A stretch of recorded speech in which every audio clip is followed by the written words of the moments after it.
Merci Seigneur. Je suis heureux d'être parmi vous ce soir. Gloire au Seigneur. On écoute des bonnes échos vis-à-vis de chez vous. Béni soit Dieu. Je remercie Tony. Je remercie mes cousins et les frères qui me laissent la place ce soir. Sans prétention. Vous savez, c'est pas réellement de la prétention que nous avons, mais c'est de la foi. Je pense avoir un mot de Dieu pour vous ce soir. Gloire au Seigneur. Et je vais vous expliquer juste ce qui m'est arrivé, pas grand-chose, mais est-ce que vous croyez qu'il n'y a pas d'hasard en Dieu? Moi, je le crois, alléluia. Je me suis réveillé hier, il était très tard, avec un mal de dents. Et quand je me suis réveillé avec un mal de dents, j'étais dans mon lit et j'ai commencé à prêcher. Ça a dû vous arriver, les frères. Et j'ai prêché un message, on va l'entendre. Et en vérité, mais ce message que je me suis prêché hier soir, j'aimerais vous le prêcher ce soir. Alors c'est un message que vous avez écouté, en vérité, mais le plus important ce soir, je crois, pour vous qui ne connaissez pas Dieu, c'est d'ouvrir son cœur à la parole. Amen. Parce que, vous savez, il n'y a pas de secret. Dieu veut bénir, Dieu veut agir, Dieu veut sauver. Alléluia. Et simplement, le secret, c'est quoi? C'est que tu ouvres ton cœur à la parole de Dieu ce soir. C'est ça le secret. Alléluia. Vous savez, je m'excuse mes frères, mais je ne suis pas venu vous prêcher à vous les serviteurs, en vérité. Je suis venu, écoutez, prêcher la parole de Dieu à ceux qui sont perdus ce soir, à ceux qui ont besoin de salut, ceux qui ont besoin d'être sauvés, c'est à eux que je suis venu prêcher. Amen. Alors sans aller plus loin, on va prier le Seigneur, j'ai besoin de la grâce de Dieu. Je ne vais pas vous tenir longtemps, mais accordez-moi le temps qu'il faut, le temps du Saint-Esprit, le temps qu'il agisse. Parce que vous savez, en vérité, j'ai par habitude, je le dis souvent, je finis jamais un message. Je m'arrête et voilà, je suis comme ça, je peux m'arrêter à tout moment, mais je laisse le temps, écoutez, allez 15-20 minutes, et on verra où que le Seigneur nous conduira ce soir. Alléluia. Alors je vais demander à Tony qui va prier le Seigneur, et je vais demander à mon cousin Bonheur, ils vont prier le Seigneur. Alléluia. À toi la gloire, Seigneur. Nous voulons te bénir, Éternel, te rendre grâce. Nous voulons te glorifier pour ta grâce et pour ton amour. Merci pour ce que nous avons entendu déjà, Seigneur. Merci parce que tu es notre Dieu. Merci parce que notre Dieu à nous, c'est celui qui est capable de répondre aux besoins. Merci pour les vies que tu as transformées. Merci pour la grâce que nous avons d'être dans ce lieu. Merci pour celui qui a apporté le conseil de ta parole. Seigneur, je te demande de le bénir, Marodével. Que tu sois saisi par l'Esprit. Tu connais les besoins à chacun en particulier. Seigneur, que ta volonté soit faite dans cette soirée. Et ta volonté à toi, Seigneur, c'est que tous les hommes soient sauvés. Merci parce que je sais que tu vas te faire. Nous croyons en toi, Seigneur. Merci pour tout, mon bien-aimé. Et que toute la gloire te revienne. Parce que la gloire, elle est à toi. C'est toi qui es glorieux. C'est toi le victorieux. Merci, mon Sauveur. Amen. Alléluia. Amen. Amen. Tu es amour, Seigneur. Tu es Alléluia. amour, nous l'avons entendu encore ce soir. Seigneur. Et ton serviteur va encore prêcher ton Oui, mon amour. Sauveur. Seigneur, nous te demandons de bénir tous ceux qui ne te connaissent pas. Alléluia, Les alléluia, femmes, les alléluia. hommes qui sont venus ce soir. Les jeunes, Seigneur, Oui, qui ne te Seigneur. connaissent pas Étends encore. tes mains. Ta parole est capable de Touche te les de cœurs au révéler, salut, mon Seigneur. Sauveur. Ta parole est capable de Touche les révéler cœurs au dans leur salut. cœur cet amour, Seigneur. Ton œuvre, Alors Seigneur. sers-toi de shalom Oui, maintenant, pardon des au vers. nom de Jésus. Ça ne va pas durer longtemps, Étends mais tes mains. certainement il y a une parole de Dieu. Amen. Bénissons ton nom, Seigneur, parce que tu bénis ton serviteur Alléluia. maintenant. Au nom de Jésus. Amen. Je demande à mon ancien aussi, prie pour moi. Gloire à Dieu. Merci, Seigneur. À toi la gloire, mon Sauveur. Seigneur. Alléluia. Seigneur, mon maître, Oui, mon Seigneur. comme je l'ai dit tout à l'heure, Seigneur, Tu es le moment est venu. Oui, Marodével. Seigneur, sers-toi de ton instrument. Alléluia. Alléluia. À toi la gloire, Seigneur. Sers-toi de shalom. Alléluia. Qu'il y a une bénédiction ce soir. Amen. Qu'il y a des gens qui se tournent vers toi. Alléluia. Source de salut. Tu étends tes mains. Oui, Seigneur. Tu le bénis. Tu le remplis de toi. Et que ton nom soit glorifié. Et à toi toute la gloire, Amen, Jésus-Christ. amen. Amen. Amen. Gloire au Seigneur. Regardez, je vais lire un verset avec vous. Vous connaissez, vous avez entendu. Il est écrit dans le Proverbe 19, verset 21. Il y a dans le cœur de l'homme beaucoup de projets. Mais la Bible elle dit, mais c'est les desseins de l'Éternel qui s'accomplissent. Et les desseins, écoutez, ça veut dire quoi? Ça veut dire plan. Et puis écoutez, simplement dans mon cœur, écoutez ce verset-là, je l'ai lu à l'instant, puis il m'a parlé. Il y a dans le cœur de l'homme beaucoup de projets. C'est vrai, ça c'est comme ça. On fait des projets, écoutez, presque tous les jours. Écoutez, on vit sur la terre, et puis écoutez, notre esprit, là, le cerveau travaille, et on fait réellement beaucoup de projets. Mais la Bible, elle dit que c'est les desseins de l'Éternel qui s'accomplissent. Le mot dessein, il veut dire plan. Et puis j'aimerais vous dire ce soir, vous qui êtes là, eh ben vous avez été attirés par des cordages d'amour, parce qu'il y a plus qu'un pasteur, il y a plus que des frères, mais il y a celui qui a fait un plan, le plan divin, qu'il t'a attiré jusqu'à là, justement pour te dire un mot ce soir. Amen. Et ce mot, on l'a écouté, les frères ont parlé, il y a une directive du Seigneur. Écoutez, ce soir, il y a eu le mot pardon et amour. Amen. Et j'aimerais vous dire que, écoutez, il n'y a pas de péché que Dieu ne pardonne pas. Alléluia. Il n'y a pas, écoutez, de maladresse ou qu'on pourrait regretter, se mordre même les doigts, que Dieu ne pardonne pas. Pourquoi? Parce qu'on l'a entendu. Parce que Dieu est amour. Amen. Et Dieu est homme, il t'aime ce soir. Il veut sauver le pécheur. Alléluia. Et puis regardez, tout simplement, il y a bien sûr, vous avez entendu cette histoire, il y a cette histoire-là de Luc chapitre 15, verset 11. L'histoire du fils prodigue. Et le fils prodigue, ça veut dire quoi? Ça veut dire le fils perdu. Et je m'adresse à toi ce soir. Fils prodigue, fils perdu, où tu es? Sur quel chemin es-tu? Laisse-moi te dire que ce soir, avec la parole de Dieu, j'aimerais te donner un conseil et te dire que tu es sur le mauvais chemin. Tu es sur le chemin lâche et spacieux, celui qui mène à la perdition, dit la Bible. Le mot perdition, ça veut dire détruire, se détruire par soi-même. Mais il y a le chemin qui est resserré. Le chemin qui est resserré, c'est celui qui mène à la vie, a dit le Seigneur Jésus. Amen. Et j'aimerais te donner ce conseil avec les serviteurs de Dieu, de trouver réellement ce chemin-là. Il y a un homme du monde qui a dit que tous les chemins mènent à Rome. Oui, c'est sûr.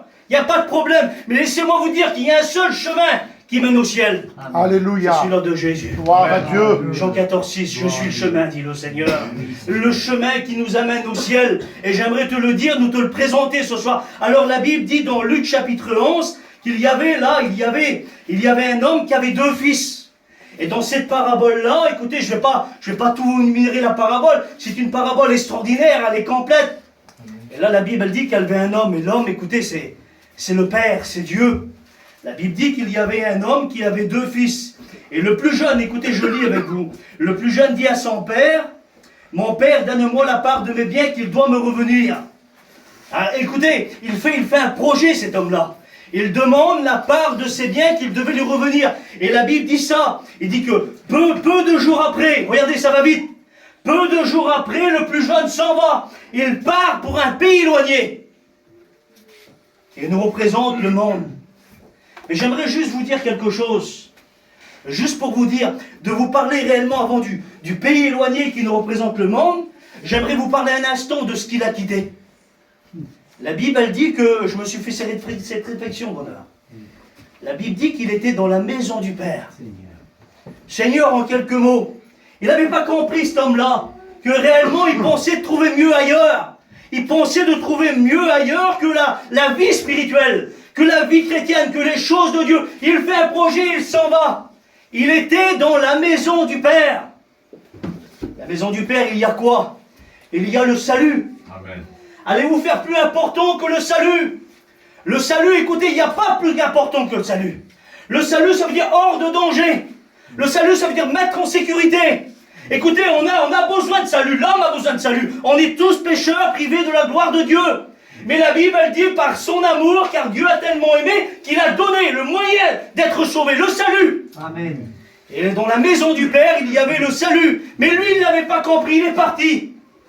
Il est parti du salut, il a fermé la porte. Et combien d'entre nous, écoutez, combien de nos familles, combien de nos amis ont fermé la porte du salut? Ils sont partis et c'est devenu des retrogrades.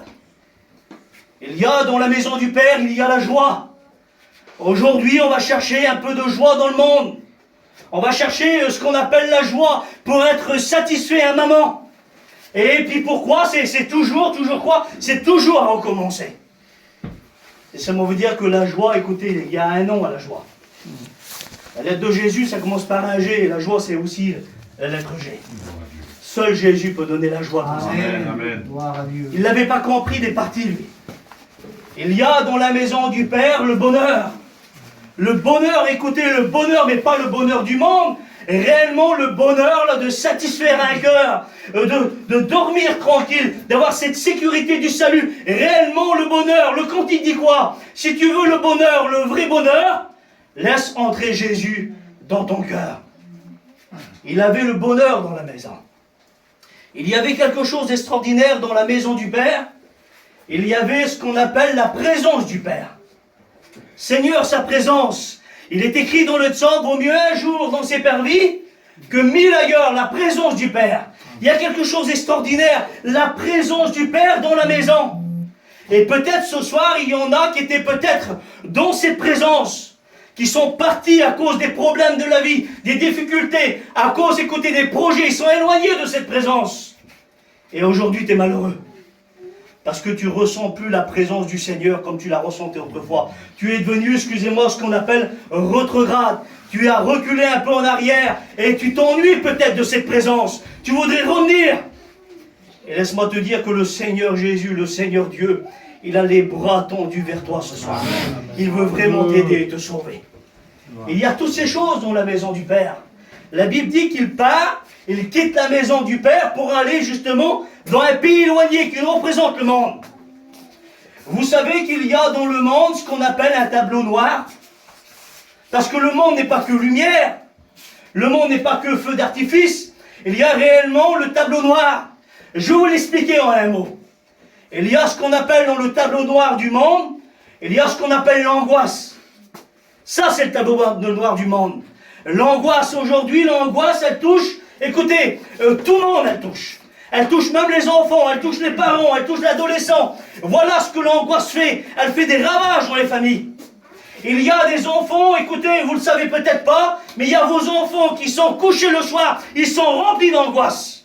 Ils ne dorment pas bien. Ils veulent des choses nouvelles pour justement enlever cette angoisse. Mais laissez-moi vous dire, il y a une seule chose qui peut enlever.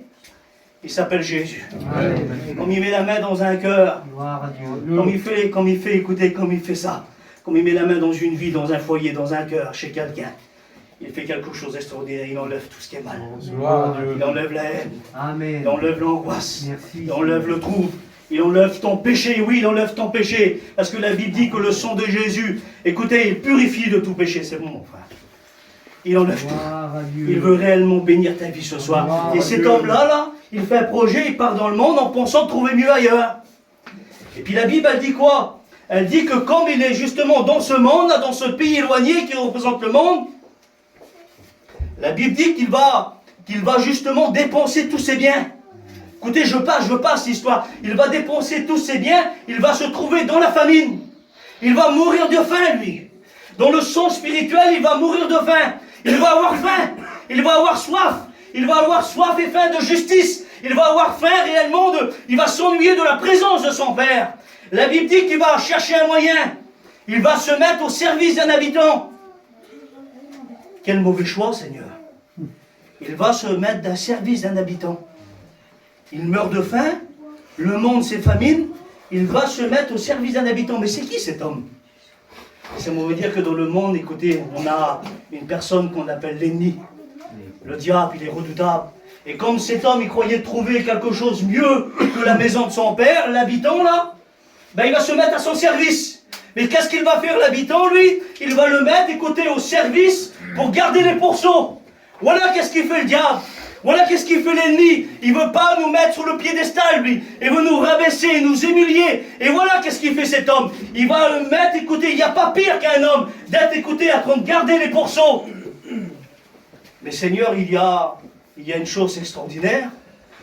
Parce que cet homme-là, il est au plus bas de terre. Lui qui était au plus haut, lui qui était à la maison de son père, le voilà au plus bas. Il garde même les pourceaux. Mais dans son cœur, écoutez, il fait quelque chose d'extraordinaire. Il va avoir ce qu'on appelle une réflexion.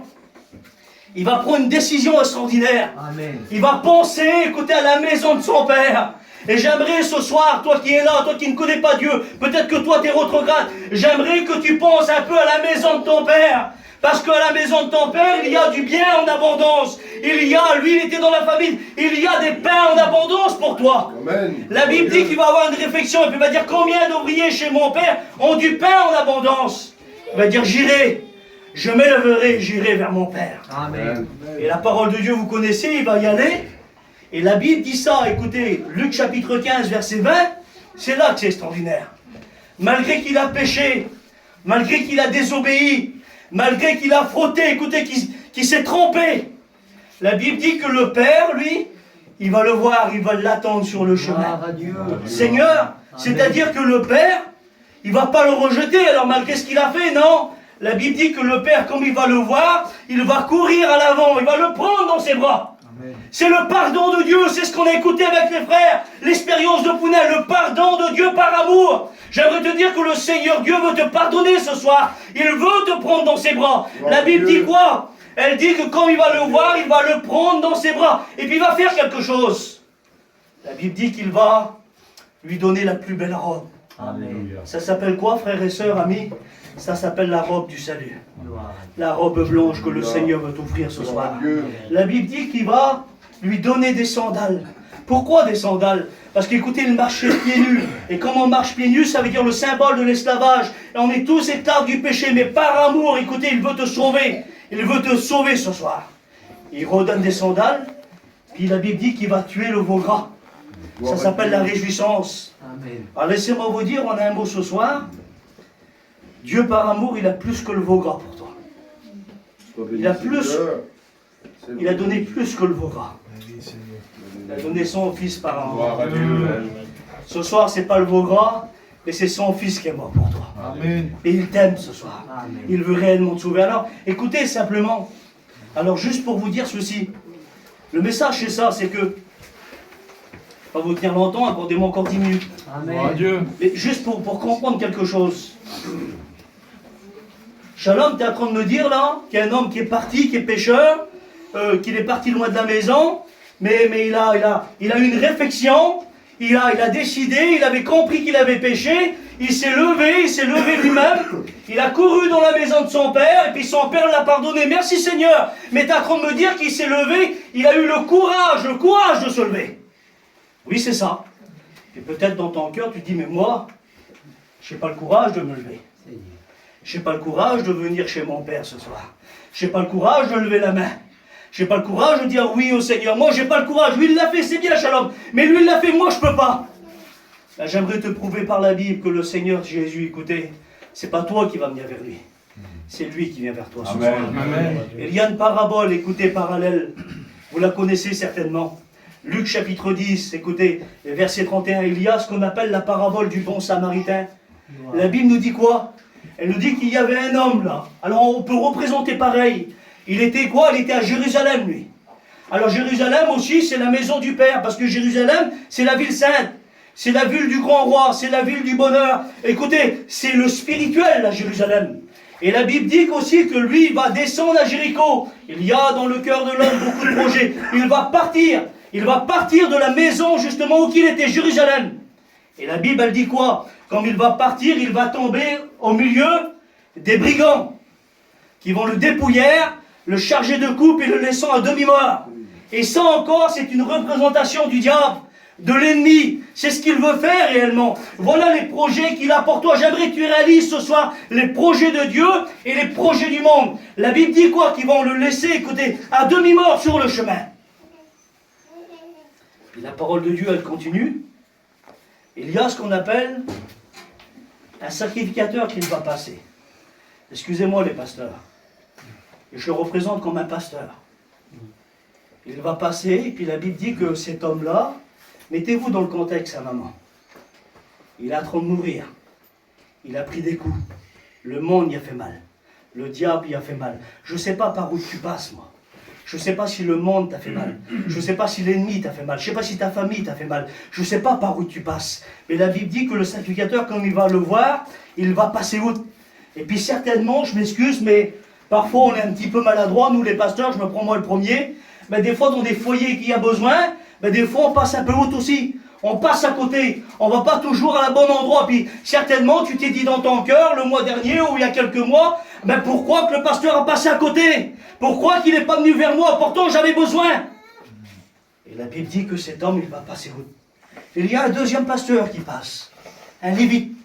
La Bible dit que, écoutez, il va le voir, et quand il va le voir, cet homme qui est en train de mourir là, il est à demi-mort, la Bible nous dit que le Lévite va passer aussi à côté. Il va passer où? Il va le laisser mourir. Il va, écoutez, dans une décadence, dans une mort spirituelle, dans une mort charnelle aussi. Et puis il est là, puis le Lévite, qu'est-ce qu'il fait? Portant son espoir, certainement que cet homme a dû voir ses hommes passer, il a dû dire, mon espoir, elle est là, non? La Bible dit qu'il va passer aussi à côté. Et je bénis Dieu, écoutez, Alléluia. vous connaissez l'histoire. Pour ça, je vous ai dit, écoutez, comme on n'a pas le courage de venir vers lui, c'est lui qui vient vers nous. Gloire à Dieu. Amen. La Bible nous dit qu'il y a le bon samaritain qui passe. Alléluia. Et c'est une représentation du Seigneur Jésus. Écoutez, la Bible, elle dit ça. Elle dit que le troisième homme qu'il passe, hein, le bon samaritain, la Bible dit que comme il va voir cet homme-là qui est sur le bord du chemin, regardez la différence avec les autres hommes. Ils ont parlé de l'amour, là. La Bible dit qu'il fut ému de compassion pour l'homme qui était là. Et le mot ému de compassion, ça veut dire quoi? Ça veut dire que son cœur et ses entrailles remuent au-dedans de lui tellement qu'il aimait la personne. Amen. Dieu est amour, il l'a prouvé. Tellement qu'il aimait la personne, la Bible nous dit que ses entrailles, écoutez, en remuent au-dedans de lui. Et la Bible dit quoi? La Bible dit qu'il va faire aussi quelque chose. La Bible dit qu'il va lui offrir des présents. Écoutez, c'est bientôt Noël là. Et c'est moi vous dire que le Seigneur Jésus a des cadeaux pour vous. Amen. La Bible nous dit ça. Qu'il va voir cet homme là qui est en train de mourir. La Bible dit qu'il va prendre soin de lui. Il va panser ses plaies. Et puis la Bible dit qu'il va verser du vin et de l'huile sur lui. C'est le symbole qui guérit les blessures. Et j'aimerais te dire que le Seigneur Jésus ce soir, il veut justement panser les plaies de ton cœur. Il veut verser de l'huile et du vin sur toi pour te faire du bien, pour te guérir. C'est ce qu'il veut faire, le Seigneur. Pourquoi? Parce qu'il t'aime ce soir. Amen. Parce qu'il est amour. La Amen. Bible dit qu'il va verser du vin sur lui, qui est le symbole de la joie, le symbole du son du Seigneur. Et puis la Bible dit qu'il va verser aussi de l'huile, le symbole du Saint-Esprit. Il va panser ses plaies, il va le monter sur sa propre monture, et puis il va l'amener à l'hôtellerie, qui nous représente l'Église, qui nous représente le ciel, la sécurité. Alléluia. Alléluia. Voilà ce que le Seigneur Jésus veut faire. Gloire à Dieu. Amen. Écoutez, regardez la différence des trois hommes. Les autres vont passer à côté. La Bible nous dit que le bon samaritain va s'arrêter. Et j'aimerais te dire tout simple ce soir, que le Seigneur Jésus veut s'arrêter sur ta vie. Amen. Je ne sais pas quel est ton problème, je ne sais pas quel est ton souci, mais j'aimerais te dire que le Seigneur, par amour, il s'arrête sur toi. Il veut faire quoi? Il veut pas non seulement verser du vin, mais il veut verser son sang sur toi, qui purifie de tout péché. C'est ce que tu as besoin. Tu es peut-être mort spirituellement, tu as besoin d'un sauveur. Et le Samaritain, il vient ce soir et il veut te sauver, lui. Amen. Il veut t'emmener à l'hôtellerie qui est, écoutez, le ciel, qui est la sécurité, qui est l'église. C'est ce qu'il veut faire, le Seigneur. Il veut te prendre sur sa propre monture et t'emmener à la sécurité. Gloire à Dieu. Il veut te faire du bien ce soir. Alléluia. Je ne sais pas, écoutez, moi je ne connais pas ta vie, je ne connais pas ton cœur, je ne connais pas par où tu as passé. Mais j'aimerais te dire que si tu veux qu'il prenne soin de toi, il va prendre soin de toi ce soir. Alléluia. Écoutez, on va prier le Seigneur. J'avais ces mots-là à vous dire. Gloire à Dieu. Le Seigneur Jésus veut prendre soin de toi ce soir. Amen. Il veut réellement te bénir, il veut réellement t'aider. Il est mort par amour, il veut réellement te sauver ce soir. Tu as besoin, écoutez, du bon samaritain qui s'arrête sur ta vie ce soir. Tu as besoin de lui. Tu as besoin qu'il verse justement cette huile fraîche sur ta vie. On va courber les troncs, on va prier le Seigneur.